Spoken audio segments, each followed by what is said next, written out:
Hi everyone.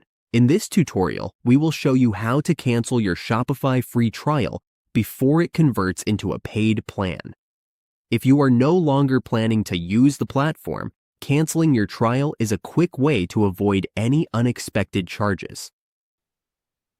On your Shopify dashboard, go to Settings. You can find Settings in the lower left panel. Once you are there, click on Users.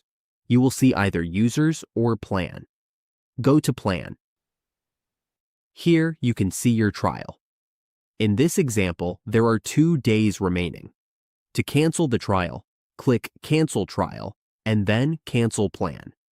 If you want to start a new store instead, you can do that from here as well.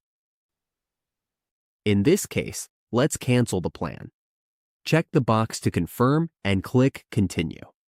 Then select your reasons and click Continue and confirm to cancel the trial. And that is how we cancel a Shopify free trial in just a few simple steps. Make sure to double-check your account settings to ensure you are not billed.